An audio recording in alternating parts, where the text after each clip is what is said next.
Welcome, critters! I'm Clara Jones, your devoted host of the Sacred Reading CR podcast, where we discuss and examine Critical Role episodes, plotlines, characters, players through the lens of sacred reading practices. It's been a while because we take October off usually every year between the three of us because we are busy little bees in October. So we are finally back after a longish break, and we are talking about Campaign 1, Episode 45? Let me double 45, check my Part 2! notes. 45, yeah. I was like, I know it's 40 something. I did watch it, I swear. And joining me today is Petall. Hello. We've been catching up. And so please, oh my God, I'm so skipping ahead. It's been so long because the reason why I teed up that catching up comment there is because the icebreaker that I chose for today is, what is your favorite thing that happened in October? Oh, my favorite thing that happened in October. I mean, I've got a fairly easy answer. I I knew it. I went was like, this is going to be the easiest icebreaker of all time. I went to New York for the Ford and Jester wedding live show. And also to visit a friend there, but the main reason why the trip was at this time was for the live show, and it was amazing to be there. I am so envious. Like, both you and Atlas went. And I was like, Hmm this is wholly unfair. I was like, this is not. I demand to speak to the manager. But I just watched, they released the episode finally last week because they did the event at the beginning of October, the New York Comic Con. And this past week was the first week of November, and they finally released the episode this past week. And I was screaming and running around my apartment. Yeah, that's what I was doing mentally as I was watching, but obviously I couldn't do that in Radio City Musical. I mean, screaming is allowed for sure. Screaming is allowed. I definitely did that, but the running around Yeah, yeah, is... yeah, yeah. Oh my goodness, it was so good. Yeah, hmm I'm gonna have to rewatch it. My favorite thing that happened in October is that I barely, by the skin of my teeth, reached my book release schedule. Nice. Um, I don't know if I've talked about it a lot on this podcast, but I write, publish, and sell a book a year, and I usually do my releases on Halloween. That's how I've set up my production schedule. This year, I was insane and decided to not only write, publish, and release book 4 in the series, but also update, re-edit, re-release book 1 in the series this year. Wow. And also, pick up a job that increased my work hours to 60 hours a week, 7 days a week. That's busy, yeah. It was certifiably insane. I don't know why I did that to myself. And so the job ended in July. But by that point, I was about like 3 to 4 months behind on my book production schedule just because I was so busy. And so I spent the entire summer just like hustling, trying to make up for lost time. And so I barely, barely, barely scraped by. Like I was literally uploading the ebook files to the publishing platform the morning of Halloween. Wow. That is a very, very close. And I am so happy that that is now more or less bow tied completed. I literally got the hard copies in the mail yesterday. And so I finally have my complete set of paperbacks. I have my complete set of hardbacks. My ebooks are all uploaded. And now all I have to do is tie up the dangling threads that I was waiting on for all of that to be done. So that is my favorite thing that's happened because my Yeah, to-do list is so much happier. I bet. Yeah. Oh my God. Because like on my to-do list for my business, I have a spreadsheet and I like highlight the items that are yellow that are late as I go through my to-do list. And there were so many yellow items. Oh no. So many yellows. Like each month had at least 10 yellows on it from like Yikes. July to October. That sounds so stressful. I It, can't even imagine. I feel like I can breathe again. It is so nice. So it was a good October overall, I Nice. think, for both of us. Yeah. So please join us as we embark on this exciting adventure in story analysis and self-reflection in order to deepen our understanding of ourselves and the world around us. As always, we love hearing your own insights and stories as well. So please comment, like, subscribe below, and ready? All right, let's dive in.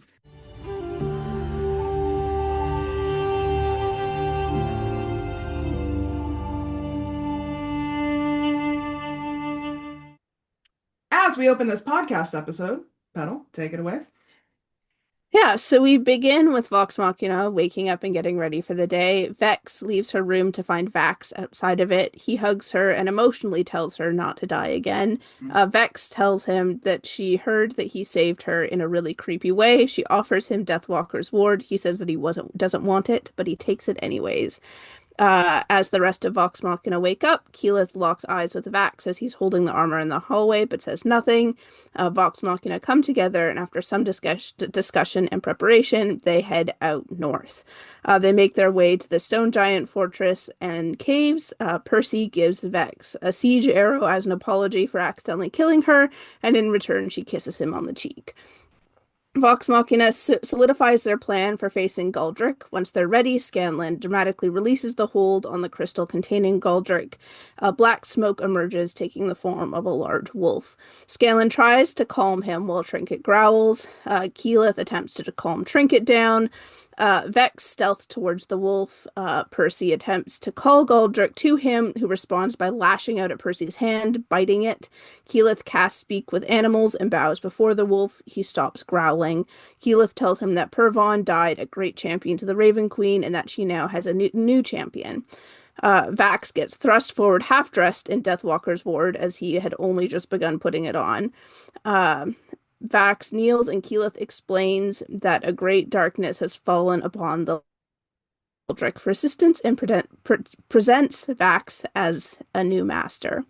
Vax throws his daggers to the ground as the wolf approaches. Galdric turns away and approaches Grog at the doorway. Vex tries to lure him back with treats, but Galdric just keeps walking with the intent to leave.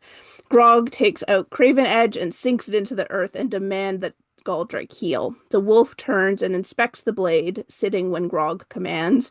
Grog feeds him with ingredients found in his bag of holding, which Galdric rejects, but Trinket eats. They all walk back to Whitestone. Vax takes Deathwalker's ward off. Keyleth slams her staff on the ground and assertively offers him a job. Keyleth tells him to protect Whitestone in exchange for food until the danger of dragons has passed. Galdric says that he can feed himself and will watch until the danger is past, after which he asks to be free of service. Keyleth grants it to him. Now that the stone is empty, Vex puts Trinket inside of it. She releases him and asks Keyleth to talk to him about how he is doing and if he would be okay going in there on occasion. Trinket says that he will if Vex wants him to. Vox Machina decide to go to the Fire Ashari the next morning. That evening, in preparation, Vex gives Percy gloves of missile snaring. Keyleth warns that there is a tear in the fire plane at Pyra, with imps and other monsters pouring out of it. She says that she can probably close the tear. Grog goes to Percy and says he wants to get his freak on. Percy says that he does not feel that way about Grog. Grog clarifies that he's looking for a brothel. Percy says that there are not any in Whitestone that he is aware of.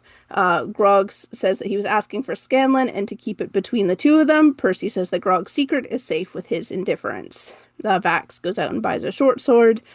Then, as everybody goes to sleep, Keyleth and Percy spend the night creating a potion of fire resistance. Keyleth casts Hero's Feast for breakfast as everybody wakes up. After eating, Keyleth and Percy fall asleep at the table. While they're asleep, Vax pulls Scanlan aside. He tells Scanlan that he doesn't handle emotional confrontation well. Scanlan walks away and then comes back. Vax asks Scanlan how he can be so positive while constantly risking his life. Scanlan says he doesn't know, but life with Vox Machina is better than it was before. Even if they die in the next month, it was fun while it lasted. Scanlan tells Vax that everything is shitty, so it does not do to dwell on it. As dusk falls, Keyleth creates a portal in the Sun Tree and they teleport to the Fire Ashari. Lava is flowing down the path up to the mountain, and there are humanoid shapes climbing in the distance. They decide to follow them quietly, stepping along the cooled lava flow. Keyleth slips Vax the potion of fire resistance.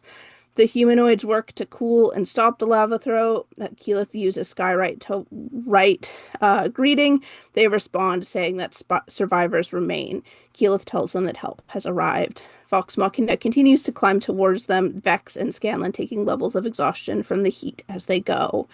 As they grow, as they sorry, I'm gonna restart that. As they grow closer, Keyleth recognizes the humanoids as 8 Fire Ashari and 5 Wind Ashari. Keyleth races to join them. Along the Fire Ashari, she recognizes Serkonos. Serkonos is missing his right arm. Keyleth hugs him and apologizes for the losses that the Fire Ashari has suffered. Serkonos says that it is not her fault and that they had this coming. He says there are 25 survivors and the only able-bodied are up here on the mountain. Serkonos shares that long ago the Fire Ashari bound Thordak to the fire plane using a crystal that is now bound to the dragon's body. Keyleth says that it is not Serkonos' fault and that there are greater forces at work. It is then that Keyleth's father, Corin, recognizes her. Keyleth and Corin hug. She apologizes for not checking in sooner, as she did not want him to be disappointed. Corin tells her that she has grown. Keyleth says that she hasn't found her mother yet. Corin says that he's just glad that she is following her path. He asks how the Aramente is going. Vex jumps in, saying that Keyleth is kicking ass. Corin says that is good, and explains that he and the Arashari were called for help. He shows Vox Machina what remains of Pyra and all the destruction Thordak has wrought. It is then that Vox Machina sees the rift pulsing with a sun-like energy. Uh, Vex asks Corin if there is anything she can do to help without magic. Corin says that if she survived with Keyleth this long, she should be able to find some way to help. Keyleth tells her father that Vox Machina are the most capable people she knows and asks him for help to protect the party from fire. Both Keyleth and Corin cast protection from energy on the party together. Everyone steps deeper into the caldera, and that is where the episode ends. Yeah. Hmm. So I was thinking as you were talking about love languages. It was specifically sparked by the Percy making Vex a guilty siege arrow. Yeah. Because Vex's love language is obviously gifts. Like she Yes. loves getting gifts. Uh-huh. Even if it's just like an owl bear feather. Yes. Um, and I think we see here Percy is an acts of service kind of love language where like Mm-hmm. likes to like yes, he's giving the gift, but it's because he made the gift, not because he Yeah. bought the gift, right? Mm-hmm. Um, but then I was thinking about Keyleth and Vax, and I think they're both words of affirmations people. I think so. And I think that's why they're having this conflict in this episode, is because they each want words of affirmation from each other. Mm-hmm. And I don't know if they're necessarily getting it. Yeah. There's like a lot of interesting moments between the two of them that like the Keyleth giving Vax the like fire resistance potion and just the like the locking eyes in the hall while Vax is holding like Deathwalker's ward, and there's just like there are such tiny interactions, but they say so much. Yeah, yeah, because the second half of this episode opens up with him sleeping in front of Vex's door because he left Keyleth's room last night, Yeah. right? Um, and I think they're both looking for reassurance from each other, and yet Mm-hmm. they're not willing to give unless they receive, Yeah. which is a very tricky relationship dynamic to be. Absolutely. Um, and I was wondering, like, is Scanlan's just quality time? Like, he just like likes hanging out with people and spending time with people, and it doesn't really matter what they're doing as Yeah. hang out and survive together and fuck around together and, Yeah, I mean that lines up with the conversation that he had with Vax, where he was Yeah, just like, "I like spending time with you guys, and I'm happy because I'm happy with you guys. Doesn't matter if we like die within the next month. yeah, I'm having a good time now." yeah, yeah. And I think Grog is also quality time. And I think that's why Hmm. the Grog Scanlan dynamic works so well. Like, Yeah. especially if we go back to the first half of this episode with like Scanlan literally just hanging out while Grog shits.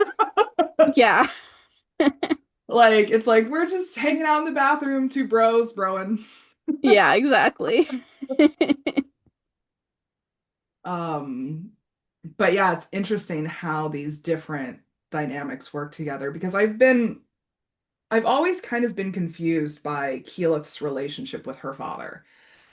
Hmm. She obviously feels the need to prove something to him, Yeah. but every time she interacts with him, it doesn't seem like he needs her to prove something. Yeah. He's just kind of accepting as is, takes what is given kind of in Yeah. conversations with her. And yet she's still like, but she even says like, Daddy, I missed you. Like, I didn't want to disappoint you, like all of these things. And he's like, it's fine. Yeah. Um, and so I've always been super curious about that relationship too. Yeah. Do you have any? Although I think I can relate to a lot of like those feelings from Keyleth as somebody who like deals with anxiety and is just like I guess who I am as a person, even Mm, if people aren't asking me to prove myself. I feel like I constantly mm, have to prove myself. So, I mean, I can't give answers as to where that comes from, but I, yeah. I can say that I can definitely relate to that happening. I can't count the number of times where I've been like trying so hard to prove myself to someone and then they do or say something and I realize, why was I doing all of that? They weren't asking that of me. Yeah. Yeah. I get it a lot more when it comes to Bo's relationship with her father, Hmm. in terms of her needing to prove to him that she's worthwhile, right? Yeah, because he definitely seems to be asking that of Yeah. her. Yeah. And so I'm wondering if it's like it's not necessarily Keyleth's relationship with Corin that we're seeing unfold here, but Keyleth's abandonment wound from her mother that's unfolding. Yeah, that could definitely be And it. so I'm wondering if Corin is just a placeholder for that Yeah. wound. You know what I mean? Uh-huh. It could also be like just the amount of pressure that Keyleth is putting on herself. Like we Yeah. know that she's struggling a lot with the tr learning to take on the leadership that she needs to take. There's also the pressure of like I'm sure she like looked up to her mom a lot and saw her mom as a very strong and capable person and her mom failed, so she's probably like if she doesn't see herself on the same level as her mom, she's probably like how do I have any hope of succeeding? And probably also being aware that like Corin lost Keyleth's mom to Hmm. this and worrying that she's going to make him go through a similar loss again. Hmm. Yeah. Because I don't know if we've seen. Is this our first time meeting Corin in this campaign? I can't remember. I think so. Because they haven't gone to the Arashari yet. No, they haven't. Yeah. Um, and so maybe I'm just noticing it a lot more with retrospect, but he doesn't really offer much emotional engagement at all. Hmm. Like he's like, "Yeah, I miss you. Yeah, I love you. Yeah, we're doing this. Yeah, it's a tragedy." Yeah. Yeah, that's pretty much it. He's like, "Oh, it's good to see you again." Gives you a hug, and then is just like, "Okay, now on to the task at hand." Good Part job. of that might also just be due to the like pressure of the current situation. Like it's not as if it's like a casual greeting in like a place with no danger. They're literally like on a volcano. Yeah. Like and about to take on like in the destructed like fire shari like all around them there's like literal burned corpses have been described Yeah. and uh there's active danger from this threat that has very clearly killed very many people. Yeah, yeah. It's just a very stark contrast between father and daughter in this Yeah. episode because I feel like she has nothing but raw emotions. Oh, absolutely. And he's like, "Meh." Yeah. um, and so like not only I is there a chance that she's using him as a placeholder for her mother, but I think there's also a chance that she's trying to like instigate emotion in him by Yeah. being so emotional herself. Yeah.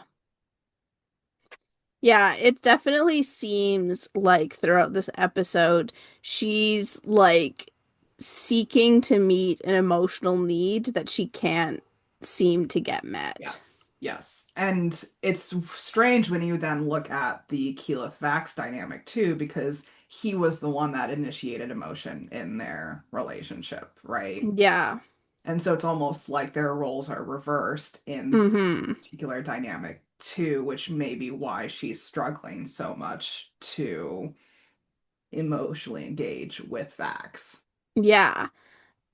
Because it's not the same role that she's used to and inhabiting. Uh-huh. Absolutely. Mm. I could psychoanalyze these characters forever. Yeah. Well, I mean, that's why we're here on this podcast. Yeah, yeah, yeah, exactly. Um, yeah, I'm trying to think of like, there's not much else when it comes to character development in the second half. Like, there's the Vax and Percy kind of truce that goes on, Hmm. which I think is also a very stark comparison to the Vax Percy truce that we saw in the first half. Yeah. I mean, like they even comment on it. It's like, well, this is a very much nicer response than your brother punching me. Yeah. Um, Exactly. so, there's also, I think, resolved tension between Vax and Vex that we see Hmm. this last half too, which is a relief. Yeah. Like, because they're so close in terms of their relationship, if they have tension between them, it leaks out to the rest of the group as well. Yeah. Absolutely. And I think there's enough tension between Vax and Keyleth to insert tension within the group as a whole. Yeah, there's a lot of tension going on in general, which makes sense because they're in a stressful situation with the dragons and things haven't been easy for them, and they've also got all this interpersonal stuff going on. Like I know we've talked about in previous episodes, like big picture problems versus little picture problems Yeah, and yeah, how yeah they're trying to solve things on like a world scale but they're yeah. also dealing with like yeah personal issues. Yeah, and I'm also wondering too if Grog is more reluctant to go track down his herd to find that vestige now that Vex died from the previous vestige. Yeah, I think he probably definitely has that. Like whether or not he can name the emotion, Yeah, he probably is realizing that he would feel very bad if one of his friends died due to like his herd, like would probably take on some of that yeah, blame himself. Again, I don't think Grog as a person would be able to put those feelings into words, yes, but yes, that is probably what is going on for yeah. him. I mean, he does have a fair amount of wisdom, let's be He fair. does. He's just not book smart by any means. Um, because he was reluctant prior to the Raven Temple. Hmm. Um, but now I think he's even doubling down with uncharacteristic logic Yeah. in the second half. He's like, it's going to be a fight, guys. Um, Yeah. And I'm wondering if Grog is almost hiding behind that like logic as a way to hide his emotional reluctance to engage with Yeah. X herd. Hmm. Because again, it is uncharacteristic logic coming from Grog. It is, yeah. And that's where we see Travis bleed into the picture. Yep. Oh, Travis. He's grown so much. I'm so proud of him. Yeah. I'm so proud of like Marisha too. Like I was thinking about that during the wedding episode this past week. Like watching them back to back was a huge like, Yeah, you know, eye-opening comparison. Um and they're just all so much more comfortable in their skin, which I'm happy they for. are. Yeah. Yeah. Well, any personal experiences that come to mind for us?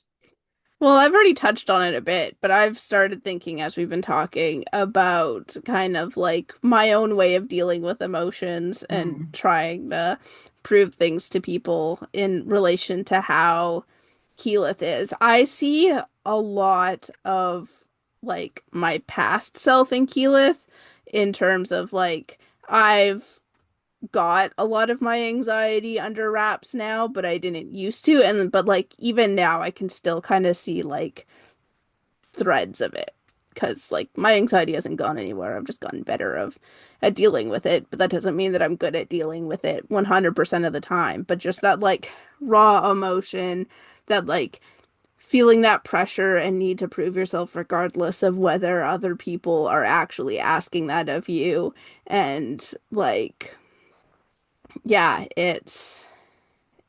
I'm seeing a lot of myself there. I haven't worked out exactly what that means yet, but I do see myself there. Yeah. Yeah. I mean, that's why I think fantasy is such a great vehicle for dealing with mental health struggles and trauma Hmm. because it does give us like this reflective mirror for our own experiences, but also has this like comfortable distance from it because it is a fantasy story. Like they're dealing with dragons and vestiges. We're dealing with, taxes and jobs. Oh yeah, I've always found I'm way better at processing my emotions through fiction of similar experiences than I am at direct like at facing my emotions head on. Yeah. Like it kind of gives me a degree of separation to process things without the full force of it hitting me in Yeah. reality. Like Yeah. this is something that I know that I do and I'm sure a lot of people do. Oh yeah, yeah, yeah. I have a very in-depth TED Talk brewing on the topic.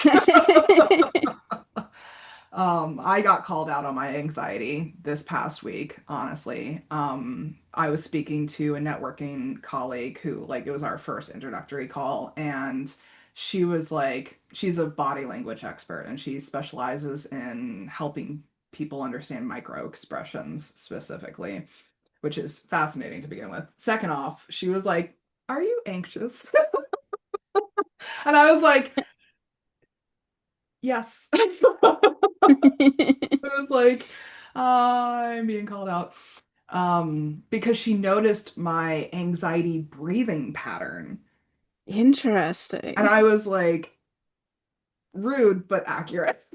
I was like, I didn't expect, like, going into a call like that, I wonder if they notice that stuff about me too, especially when they are like body language experts.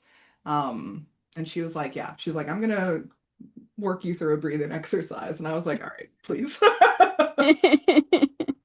Um, but it is very interesting to see because the reason why I think Keyleth's story and Bo's story interest me so much is because of the whole like daddy issues, mommy issues that she grapples with in these two characters. Because I was thinking the other day, I was sitting down I've been starting to write book five right now, and I've just realized that I've written at least two main characters with daddy issues so far in my series. And I was like, hmm. I was like, and I was like, Yeah. trying to reason my way out of it too. And I was like, but there's one character with mommy issues too. And I was like, that doesn't help your argument, Claire. No, no. And It's always wild when those moments hit. I get it all the time with my D&D characters where I'm like, "Oh, I made this like fun character concept." And then like halfway through the campaign, I'll be like, "Oh, wait a minute. yeah, yeah, Wait a minute." yeah, yeah, yeah, yeah. I was talking to another writer this week and they were like, all like talking about those self-insert characters. And I was like, I like to think that my characters are varied enough that it's only like pieces of self-insert in each of the characters instead of like one character being like, this is me. Yeah. But, I don't know how successful I'm at the end of the day.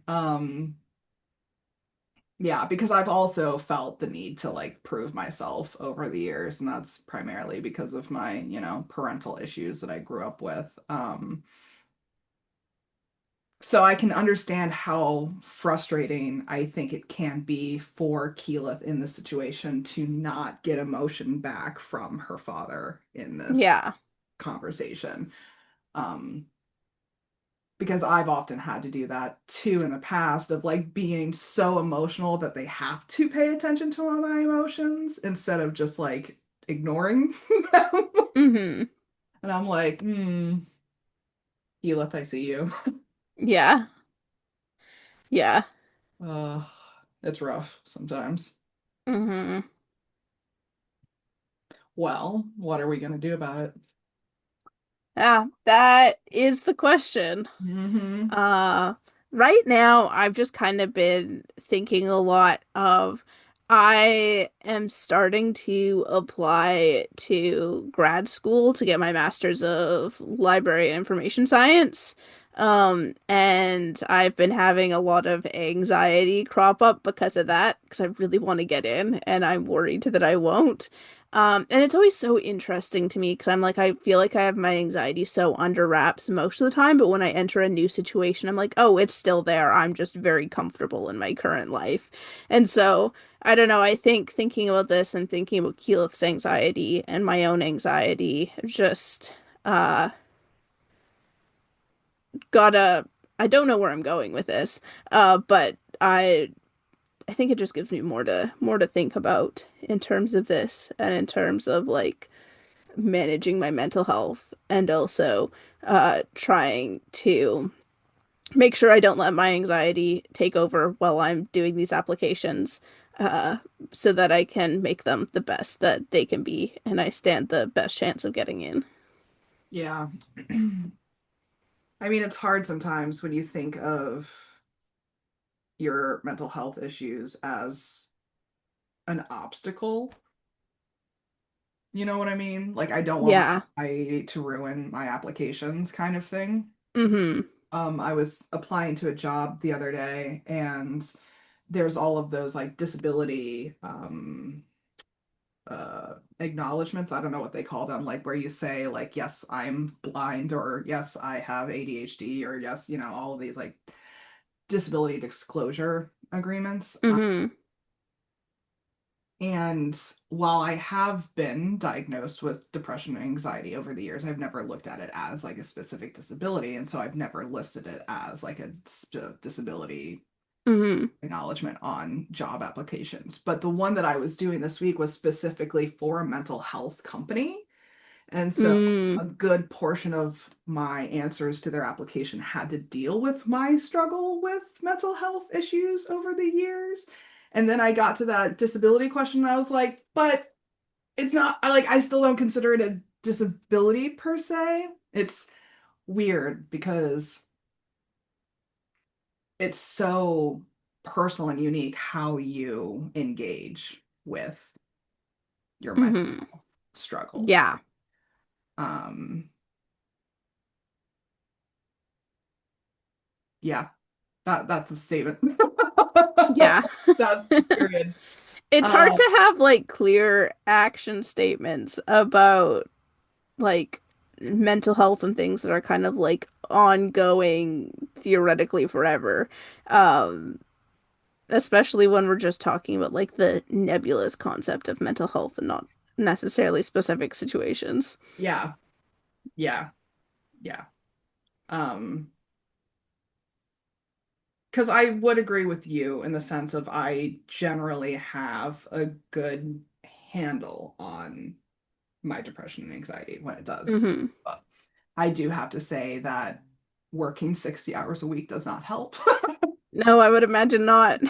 I went from burnout to burnout while I was doing that. Uh-huh. Um, and it's taken me enough years of therapeutic practices, and I'm talking like 15 years worth of therapeutic practices to be like, oh, I am depressed. It is why I'm crying right now. Hmm. And because then you can actually do things to mitigate the effect Yeah. of that instead of just being a puddle on the floor. Um, but at the same time, like you said, I don't know if it ever just goes away. Like there's no solving it, right? Yeah, I feel like mental health is just a process of gaining coping mechanisms to help deal with it better and stop it from interfering with day-to-day life. I don't know if mental health stuff ever really fully goes away. Yeah. Yeah, and especially with neurodivergence being such a big movement right now, for lack Hmm. of a better word, I think there's a changing in perception that's happening right now of this whole like it's not a disability, it's not an obstacle. It can actually either A, just be what it is, or B, Hmm. give you unexpected benefits too. Yeah. Like brains just work in different ways. And there's Hmm. pros and cons to the different ways that they work differently. Yeah. Um, because there has been stigma attached to mental health and trauma and neurodivergence for so many years that we Hmm. have to process that stigma internally Yeah. as well. Hmm. That's why I say everyone should go to therapy. Yeah. I agree. Although I can't afford therapy right now, but Yeah, I I get it. do agree in theory. Yeah, yeah, yeah. Um, and I think there's a way to engage with therapeutic practices outside of a formal therapy practice as well. Yeah, I like it probably isn't necessarily always the healthiest, but I went through enough like therapeutic counseling training for my child and youth care degree that I can kind of go through those thought patterns Mhm. myself and like be I'll do give myself therapy. I know it's not as effective as actually going to a therapist because it's all very within like my mind and my perception of things.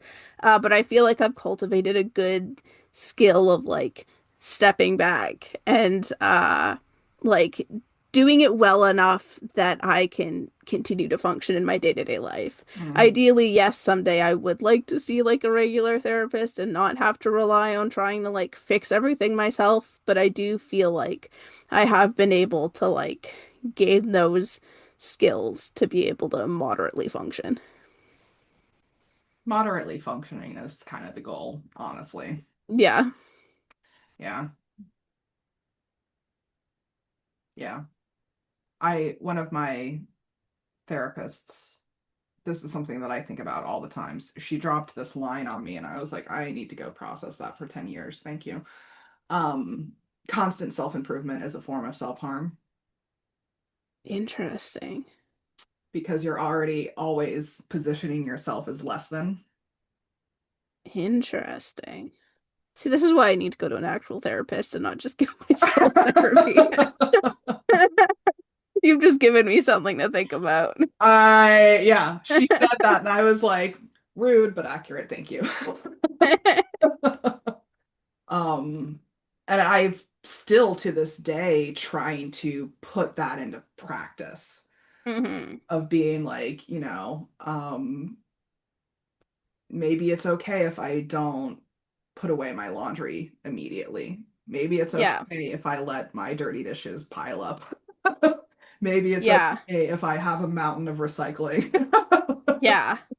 You know what I Yeah. mean? Well, I've been kind of thinking about that a lot, like in terms of like it's a time of year where for my job, we have to do like job evaluations and stuff like that, and just like a check in. And it's not like anything that's like super serious or anything. It's like nobody's job is on the line from these evaluations. It's just kind of like a check in point that we have to do because like the higher ups require it. But it's just like it's all about like what you're doing well and then what you could do better and what your goals for improvement are in the next year. And I'm just like, if I'm doing like I'm sure improvement will continue to happen as time goes on because that's how it works. But if I'm already doing a good job at my job, why do we always have to be looking at what I can do to improve? Why can't I just exist and do good at my job and improve over time naturally because that's what happens the more you practice skills? Why does Yeah. everything have to be focused on like Yeah. what you can do better and how you can improve yourself? Like especially if a job is something that's like required for survival. Like it's just like why can't people just exist and not have to be constantly like working for this endless doing better. It kind of feels like the same way that some corporation, my job isn't a corporation, it's a nonprofit, so it doesn't, we're not like in it for, there's no like monetary climb or whatever like that, but it's like it makes me think of how big corporations are always like, oh, we need to every year be making more money than we did the previous year, as if that's something that is like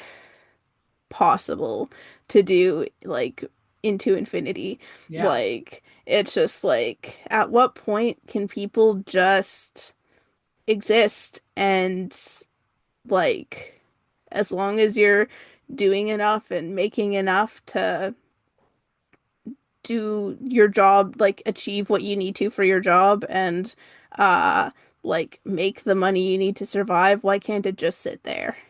The answer is capitalism. Yeah. Yeah. Mhm. Yeah. Yeah. I've been doing a lot of thinking on capitalism lately. Yeah. And it sucks. Yeah. It sucks. Um, yeah, because I think I mean I completely agree with you that it should be the other way around, but like we've created this like meritocracy that's connected to financial success, right? Yeah.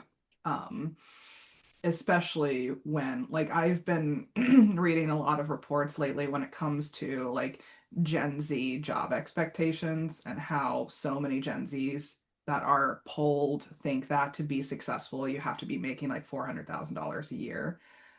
Like Hmm. that's middle class to them, Yeah. which is just insane. Hmm. And I think it's just a product of late stage capitalism. I could go on a Yeah. whole TED talk about this, but um, yeah, I think we each need to individually practice good enough. Yeah. Like it's good enough that I take my recycling out every other week Yeah. instead of every week. Um, I was thinking as you were talking, like I feel like Keyleth is trying to be the Martha Stewart of the Ashari, Hmm.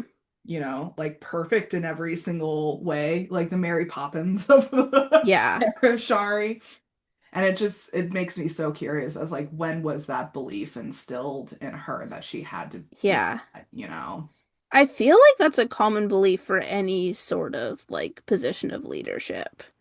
I think when you're in a position of that much responsibility, like I think with women specifically, it not was with women necessarily. specifically, but if you're in a position with that much responsibility and that much people depending on you, and there's actual real ways that messing up could harm other people, it's very easy to like remember, like, and feel like. you have to, like, in a way, it kind of explains why Keyleth is always worried about the consequences of people who are going to get hurt and Mhm. always has these kind of like gets panicked about the morality of the actions that Vox Machina are doing because she's very aware that once she passes her Aramente, and I believe it, her perception is more like if she passes her Aramente. I don't think she necessarily believes that that's a guarantee or anything like that. That these are the things that she's gonna have to think about as like Yeah, leader of the Arashari. yeah, yeah. It's interesting how much real world pressure is reflected in fantasy games. Mm-hmm. And as a world builder, I'm specifically interested in how writers, storytellers set up the cultural norms to reflect the real world anxiety that's coming Yeah. from outside. Because sometimes they're successful at that, sometimes they're not. Mm-hmm. Sometimes it's just self-inserted in terms of like, well, you know that people are misogynistic. And just like, well, is that actually established in this world that you've built? Or are you just assuming that everyone is misogynistic no matter Yeah. what? Like, um, yeah. So that's another deep dive into Matt's world building skills Mm-hmm. and being like, has he established that? Has he not established that? What's going on here? Yeah. Well, anything you want to add before we start wrapping up? Can't think of anything. Per usual, this kind of could function as a therapy session. Yeah. Yeah, I mean, like we said in the middle of this, we can process our mental health struggles and our own just general struggles through fictional stories a lot easier than it does like by ourselves in real life. And Yeah.